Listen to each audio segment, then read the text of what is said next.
E aconteceu que, num daqueles dias, Jesus estava ensinando e achavam-se ali assentados fariseus e mestres da lei, vindo de todas as aldeias da Galileia, da Judeia e de Jerusalém. E o poder do Senhor estava com ele para curar. E o poder do Senhor estava com ele para curar. Graças a Deus por essa palavra. Nessa noite eu quero compartilhar uma palavra com a igreja que Deus colocou em meu coração. A história é conhecida, né, desse jovem, desse homem paralítico que foi levado pelos seus amigos. Eu não vou pregar na história dele, no que o texto está dizendo a respeito desse homem, mas eu quero pegar esse texto, sem ferir o contexto, baseado no que Lucas, quando escreve o Evangelho, ele diz que o poder de Deus, ou o poder do Senhor, estava ali para curar. E eu quero pregar no seguinte tema: onde está a palavra de Deus, também existe o poder de Deus. Onde está a palavra de Deus, também existe o poder de Deus. O texto é muito claro, e somente Lucas é que dá com mais detalhe a respeito disso. Ele especifica que o poder do Senhor estava ali para curar. Tinha uma finalidade, tinha um propósito. E o primeiro verso, esse verso que nós lemos aqui, o 17, diz que Jesus estava o quê? Ensinando, pregando. Então não tem como separar a ministração da palavra de Deus do seu próprio poder. Caminham juntos. Quando ouvimos a palavra de Deus, quando ministramos a palavra de Deus, não tem como separar o poder de Deus. Ele se manifesta através da palavra. Nessa noite eu creio pelo poder da palavra de Deus, que o poder de Jesus está aqui em nosso meio e pode ser uma noite de resposta para você. De cura, de milagres, de porta aberta, de uma resposta, de uma libertação, porque é isso que o poder de Deus faz. Através da ministração da palavra, ele transforma o ser humano, ele muda a trajetória da vida do ser humano.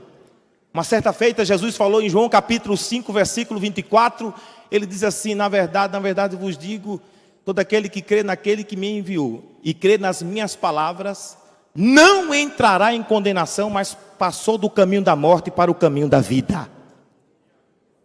É o poder de Deus, através da palavra, que faz isso. Tira o homem do caminho da morte e coloca para o caminho da vida. E é por meio da palavra. Eu particularmente, eu dou ênfase à palavra. Creio nos dons espirituais porque faz parte do poder, a manifestação dos dons. E o texto que lemos aqui diz que o poder do Senhor estava ali para curar. Na sequência do texto, nós vemos que aquele homem foi curado, porque o poder estava ali para curar. Se você crê, se nós crermos aqui nesta noite que o poder de Deus está aqui, aleluia, tem cura, tem batismo com o Espírito Santo, tem transformação. Nós não somos guiados pelo que vemos, é claro, mas pela palavra, pela fé. Então, pela fé, mediante esta palavra, o poder de Jesus está aqui para isso, irmão. Não tem como separar. E eu vou destacar aqui rapidamente 4 verdades importantes. sobre o poder de Deus. Como eu devo me comportar quando eu ouço a sua palavra, para que eu possa ver a manifestação do Espírito Santo. É tão verdade isso a respeito que o poder de Deus está ali e não tem como separar da pregação. O próprio Paulo, em 1 Coríntios capítulo 4, eu deixei marcado aqui, capítulo 2 de 1 Coríntios, versículo 4 e 5. Paulo disse assim, olha, a minha palavra e a minha pregação não consistem em linguagem de sabedoria humana. Olha o que ele vai dizer aqui. Mas em demonstração do Espírito e do poder. Para que a fé que vocês têm não se apoie em sabedoria humana, mas no poder de Deus. Paulo não pregava uma palavra de filosofia humana, de sabedoria humana, para que os irmãos, a igreja, não se apoiasse no conhecimento humano, simplesmente, na sabedoria humana, mas que a igreja se firmasse, crescesse e se fundamentasse na palavra de Cristo. E quando pregamos ou quando firmamos a nossa fé na palavra de Cristo, não tem como não contemplarmos a manifestação do poder de Deus. Aleluia. Onde está a palavra de Deus, também está o seu poder. E nessa noite não será diferente, irmãos. Não é porque eu estou dizendo essas palavras, é porque está escrito. Você pode sair aqui nesta noite com uma resposta de Deus, convicto no seu coração. Em Atos capítulo 19, versículo 11 e o 12, a respeito de Paulo, olha o que ele vai falar. Deus, pelas mãos de Paulo, operava milagres extraordinários. Quando ele ia pregando, e operava Deus, através da vida de Paulo, milagres extraordinários, a ponto de levar os seus lençóis e aventais, depende da tradução, lençóis e aventais, para os enfermos e aqueles que estavam endemoniados, que ao chegar na presença dele, a Bíblia diz que as doenças desapareciam. Os demônios se retiravam. Coisa interessante, né? Nós cremos, irmãos, e pregamos esse evangelho. O evangelho, ele é o quê? O poder de Deus. E não foi diferente com Cristo, é claro. Em Atos capítulo 10, quando Pedro está pregando na casa de Cornélio, ele dá, no meio da sua pregação, ele fala uma coisa interessante no verso 38. Que Deus ungiu a Jesus de Nazaré com Espírito Santo e com poder. O qual andou por toda parte, fazendo bem a todos e libertando-os de espírito oprimido, porque Deus estava com ele. Aleluia. É esse evangelho que eu creio. É este evangelho que esta igreja prega. Um evangelho no poder do Espírito Santo. Está começando o ano. Tenha tudo nessa vida. Tem problema. Estude, conquiste, trabalhe. Mas acima de qualquer coisa nesta vida, queira estar cheio do Espírito Santo. Porque se a nossa esperança for nesta terra aqui, somos mais miseráveis do que todos os homens. Os mais miseráveis. Romanos capítulo 14, versículo 17, o texto diz assim, olha.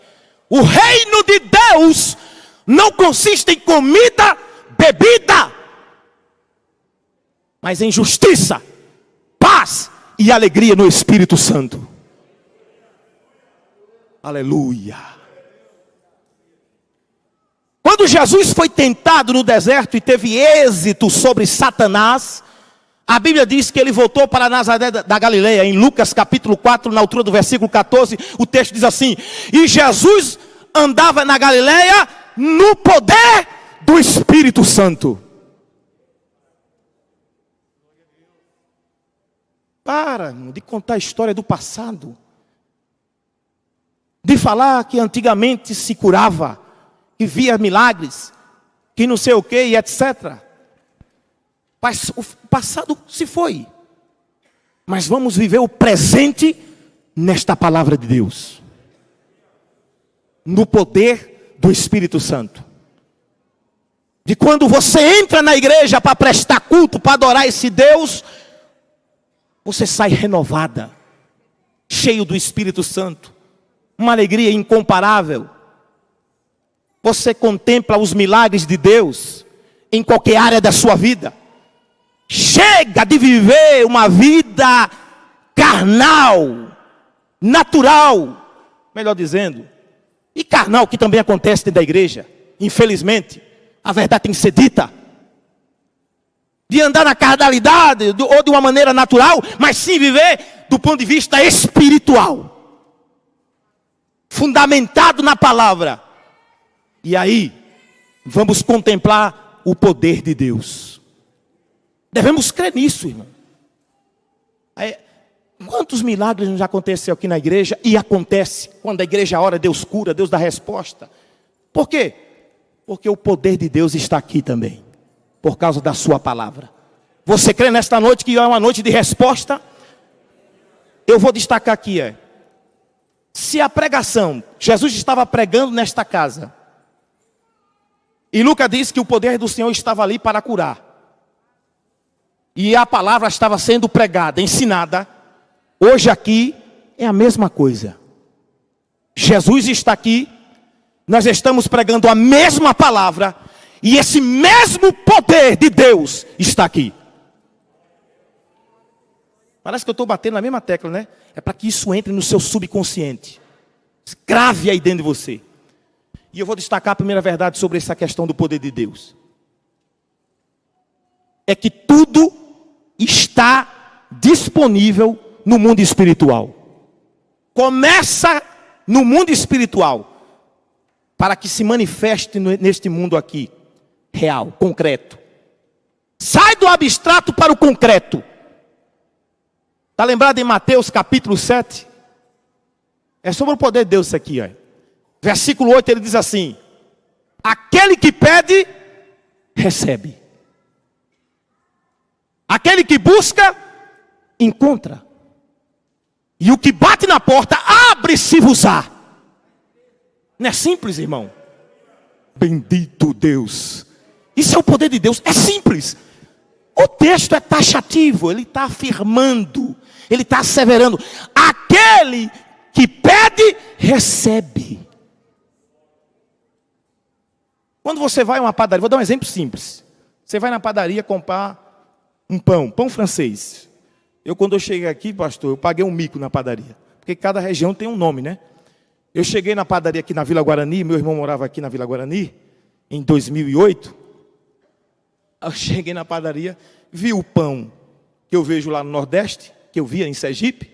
Aí eu cheguei e falei assim: moça, me dá 4 pães d'água. 4 pães d'água. Quem já ouviu falar desse pão aqui? Alguém ouviu falar? Olha, para você ver como é estreito o negócio. Já ouviu, né? Que é o pão francês, que é o pão de sal, que é o pão Jacó, é a mesma coisa. Aí a mulher olhou para mim assim e disse: que pão que você quer?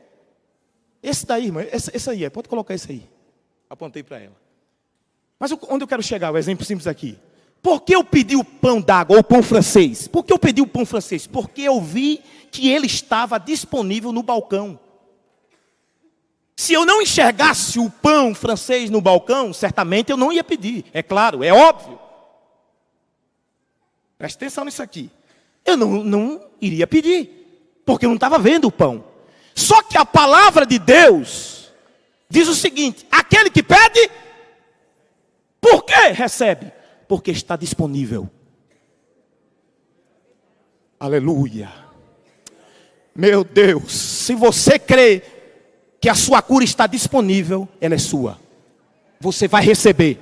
Se você crê que Deus tem poder para abrir a porta, Ele vai abrir.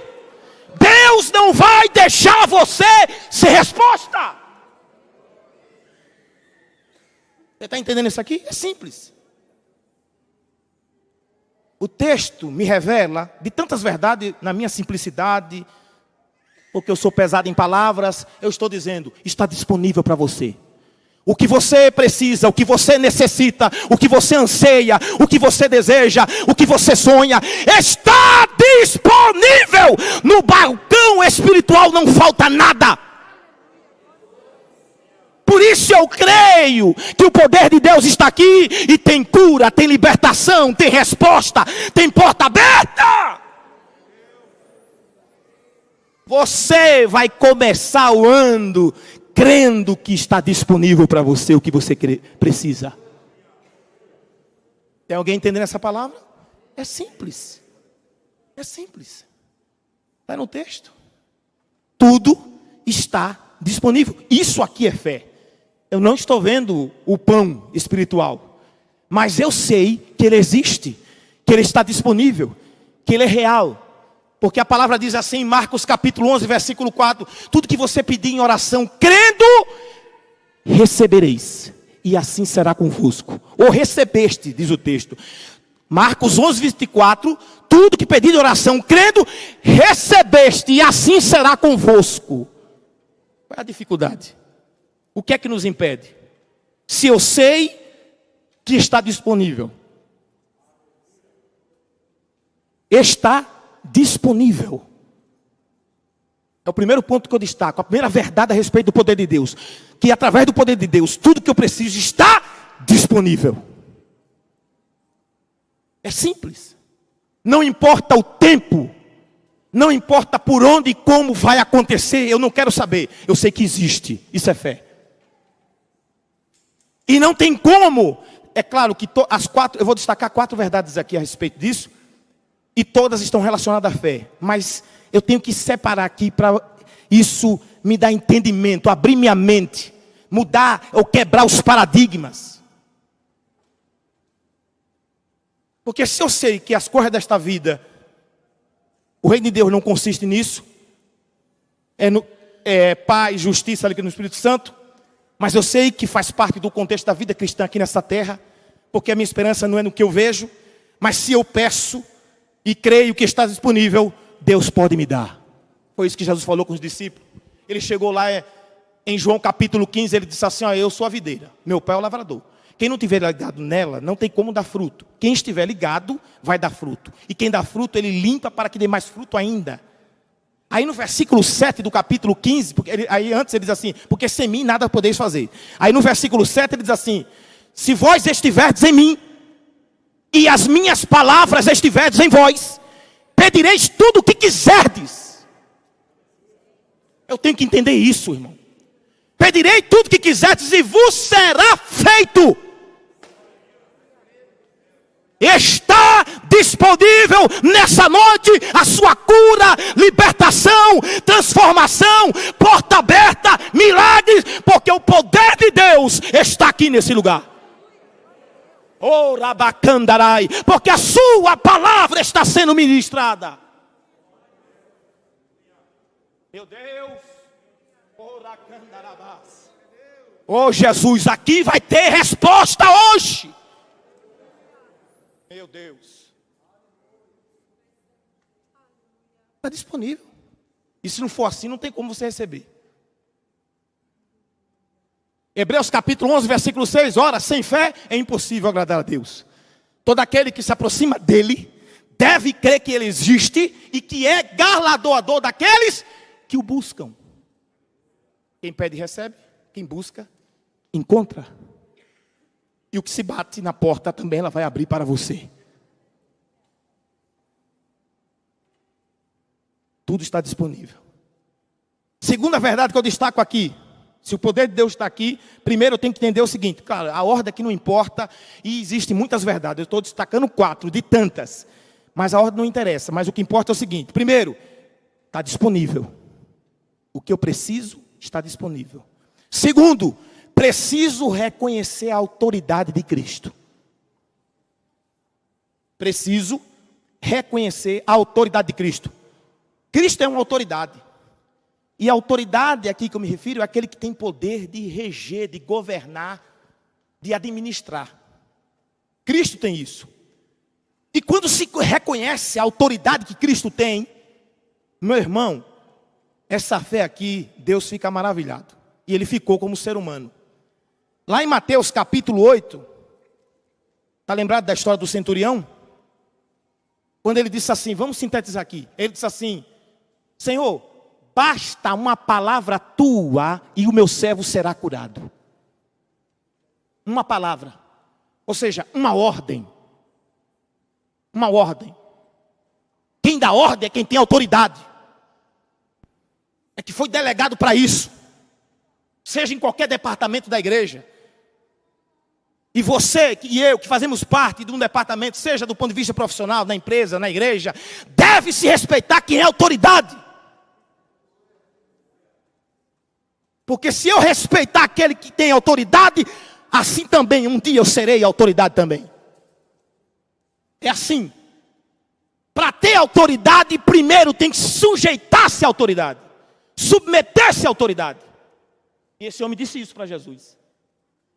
Se você vê o contexto do capítulo 8, ele falou assim, quando ele disse assim, basta uma palavra tua que o meu servo será curado, aí ele diz aqui no versículo 8 e 9, porque também eu sou um homem sujeito à autoridade. Olha, nós glorificamos a Deus quando ele fala assim, basta uma palavra tua, ele será curado. É uma verdade, deve-se dar glória, deve. Você tem que dar glória pela sabedoria desse homem, pelo entendimento que ele teve. Aqui se revelou a fé dele. Porque ele disse assim, eu também sou homem sujeito à autoridade. E também tenho homens que estão debaixo da minha autoridade. Eu chego para um e digo, vai, e ele vai. Eu digo para o outro, vem, ele vem. E eu falo para o outro, faça, e ele faz. Isso é quem tem autoridade. Esse homem está dizendo para Jesus, eu reconheço a autoridade que o Senhor tem. Eu sou autoridade e eu estou debaixo de autoridade. Como tem homens que estão sujeitos à minha autoridade. E a sua, que eu reconheço que é uma autoridade. E sei que se o Senhor disser, doença vai embora, ela vai. Porque ela sabe que o Senhor é um homem de autoridade. Quem entende esta palavra, exalta esse Deus. Por isso eu estou dizendo que o poder de Deus está aqui. E se eu e você reconhecer a autoridade que este nome tem, a doença vai sair no nome de Jesus Cristo. O demônio vai sair no nome de Jesus Cristo. O embaraço vai sair. Tudo que é contrário vai sair. Meu Deus. Oh Jesus. Eu sinto a presença desse Deus. Quando Jesus ouviu essa palavra, essa declaração, essa afirmação, o que foi que ele disse? Ele nem falou para o homem, ele olhou para os seus discípulos, para quem vinha com ele. Eu nunca vi uma fé dessa em Israel. Nunca vi. No meio do meu povo eu não vi uma fé dessa. Jesus ficou maravilhado. A fé dele foi revelada aqui através do reconhecimento que ele teve da pessoa de Cristo como autoridade. Eu e você conhecemos a verdade. Não fique dependendo de pastor, de pregador, de profetisa, nada. Você tem autoridade no nome de Jesus para orar e Deus operar. Eu não estou dizendo que você não pode pedir oração, porque precisamos orar um pelos outros, mas eu estou dizendo que você neste ano precisa reconhecer a autoridade que você tem em Cristo Jesus. Crente que fica com medo de capeta, rapaz. Manifestou o demônio e sai correndo igual um louco. Um avestruz desesperado. Cada pernada, porque o avestruz é cada, né? O avestruz, crente assim, corre. Como um avestruz, cada pernada. Estava pregando em um culto, no lar. A mulher era tratada como um zumbi. Eu a vi. Mano, era um zumbi aquela mulher. Irmãos, ela estava na cadeira, toda dura assim. Quando começamos a pregar a palavra de Deus, não me pergunte como foi aquele não. Da cadeira, ela voou para cima de mim. Não sei como aquela mulher deu aquele salto. Pulou. Na hora eu fiz assim: há poder no nome de Jesus. Foi muito rápido, eu não sei, ali é pelo Espírito. Ela caiu no chão. E quando o demônio manifestou agressivamente, as pessoas saíram correndo por cima do sofá, deixou eu sozinho na sala. Ô estreito. Mas o nome de Jesus foi glorificado, porque onde o poder de Deus está, tem cura, tem libertação. Eu preciso entender isso. A autoridade que tem no nome de Jesus. Eu tenho certeza absoluta que se você crer aqui hoje, reconhecer essa autoridade, tem resposta de Deus para você. Porque a Bíblia não me ensina que quando eu vou pedir a Deus, eu vou perguntar se Ele vai me dar. Ela me ensina que é para eu pedir porque eu recebo. É assim que ensina. Em João capítulo 14, versículo 15, aliás, 14, ele diz assim: tudo que pedis em meu nome, eu farei. Então não se preocupe com o tempo. Volta a frisar, tá? Não se preocupe com o tempo. Peça e receba. Viva como se tivesse. Porque o pão, porque a resposta, porque o milagre está disponível para você. Tem alguém entendendo essa palavra? Terceiro ponto que eu destaco aqui. O poder de Deus está aqui. É que o seguinte, irmãos. Há um texto que eu gosto muito. Em Marcos capítulo 7. A terceira verdade que eu quero destacar aqui é: cuidado com as suas afirmações, declarações a respeito do poder de Deus. Quando eu falo temos, é em tese. Pessoas em nosso meio falam assim: ó, eu coloquei Deus na parede, Ele tem que fazer porque está na sua palavra. Não é assim que se fala? Pode exigir, Deus é obrigado a fazer. Não é assim que se faz? Que se pregam, que se diz. Ou não é verdade? É. Pode botar Deus na parede. Eu já vi gente falar isso, irmão. Marcos capítulo 7, versículo 27, até o 29, Jesus falou assim, vamos simplificar aqui. Para aquela mulher que tinha sua filha endemoniada.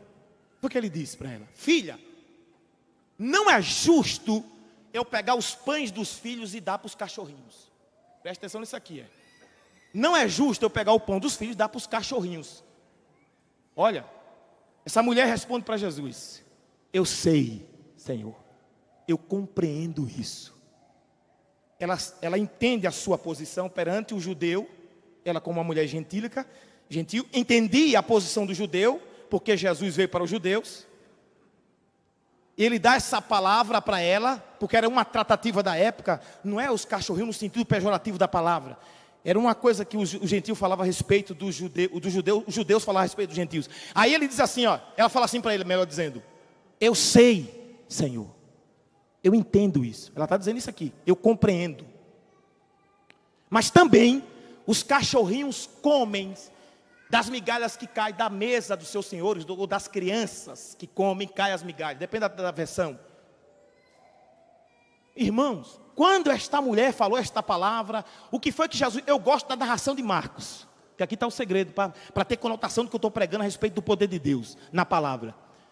Marcos capítulo 7, versículo 29, o texto diz assim: mulher, por essa palavra, ele fala assim para ela, por essa palavra, o demônio já saiu da sua filha. O que é isso aqui, irmão? Palavra de quem? A dela, não foi a de Deus. Foi a afirmação dela, a declaração que ela fez para Jesus. O que ela afirmou, o que ela declarou, perante Cristo o demônio caiu fora na hora. Porque ali foi revelada a fé dela. Porque Jesus diz assim, a fé dela, ele destacou nisso. A Mateus capítulo 15 fala da fé. Mas a resposta que ela dá, a afirmação que ela faz, que ela dá, a declaração dela, foi o resultado para que o poder de Deus se manifestasse e o demônio fosse embora. Então a terceira verdade que eu destaco aqui é: afirmações inteligentes, fundamentadas na palavra de Deus, têm resposta. Tudo que você declara e afirma, lança ordem e tem base na palavra. Se você entende isso aqui, tem base na palavra, o poder de Deus se manifesta. Não é pela minha afirmação, em dizer que Deus é obrigado. Uma afirmação dessa errada, sem fundamento nenhum na palavra. Porque quando Cristo fala lá em Mateus 15, eu volto a frisar: se as minhas palavras estiverdes em vós, e vós estiverdes em mim, pedireis o que quiserdes. Toda afirmação, toda declaração sua tem que ter base na palavra. Ou não é verdade? Está aí falando abobrinha, rapaz?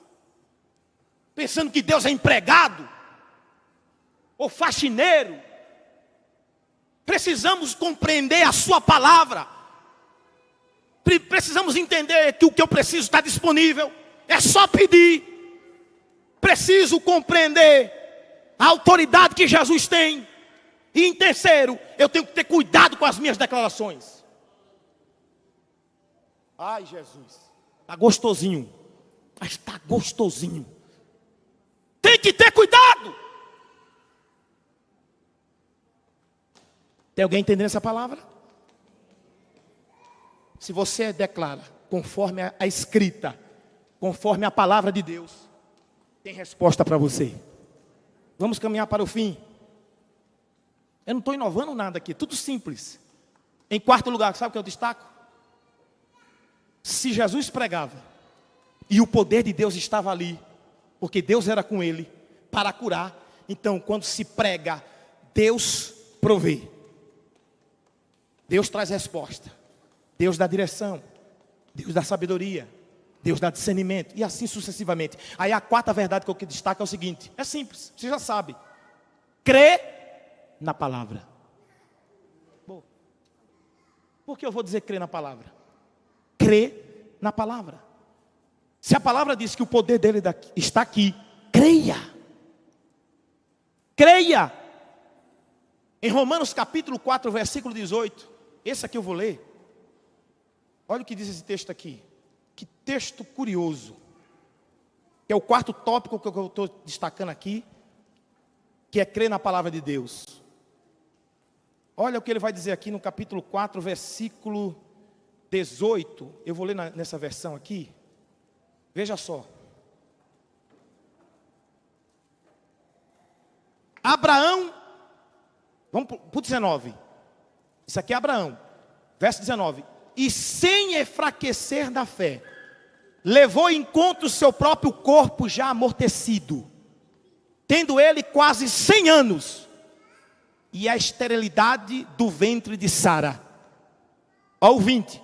Não duvidou, por incredulidade, da promessa de Deus, mas pela fé se fortaleceu, dando glória a Deus, estando plenamente convicto de que Deus era poderoso para cumprir o que havia prometido. O que é que eu quero dizer aqui? O poder de Deus está aqui, então eu tenho que crer na palavra. Eu tenho que crer. Ele olhou para o seu corpo velho, a idade avançada. Ele viu, mas ele não foi dominado pelas circunstâncias. Eu estou contextualizando aqui. Você está vendo a condição que você tem para esse projeto, para esse sonho que você tem? O que tem na sua mão é pequeno, é pouco. Não duvide. Creia. Você vai chegar lá. Não quero saber o que estão falando. O Will é assim, o Will não pode, o Will não sei o quê, ou você. Não importa. Creia.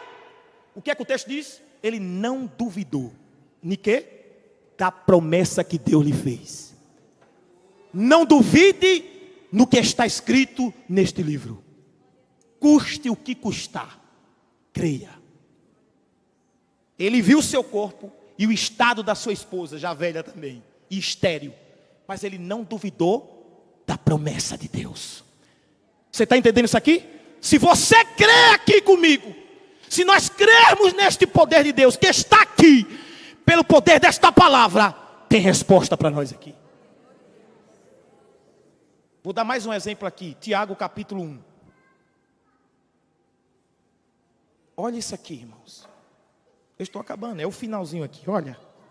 Olha o que diz Tiago, capítulo 1.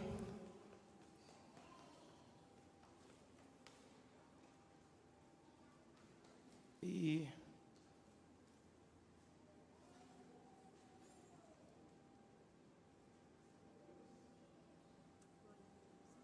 Tiago, capítulo 1, vou ler aqui. Verso 6. Veja essa verdade aqui. Tem que crer na palavra. E o texto diz que ele não duvidou na promessa. Porque ele creu com convicção. Olha o que diz o versículo 6 aqui. Peça, porém, com fé, em nada duvidando. Pois o que duvida é semelhante à onda do mar, impelida e agitada pelo vento.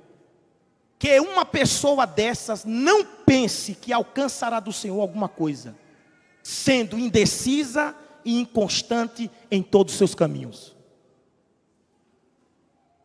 O que é isso aqui? Quando você crê, não pode existir sombra de dúvida. Não pode existir sombra de dúvida. Não posso cochear em dois pensamentos, porque na verdade dúvida significa mente dividida, é o significado da palavra. Dúvida é mente dividida. Então se eu cocheio em dois pensamentos, ou se eu sou indeciso, tem tanto em pensamentos como estilo de vida também, que é caminho, tanto em pensamentos, não tem como eu receber alguma coisa de Deus, é isso que o texto está dizendo. Não pense tal homem, que se ele for com dúvida, se ele cochear em dois pensamentos, se a vida dele é indecisa, é constante os seus caminhos, não tem como ele receber. Mas se nesta noite você e eu crermos, tem resposta de Deus. A igreja de pé, por favor.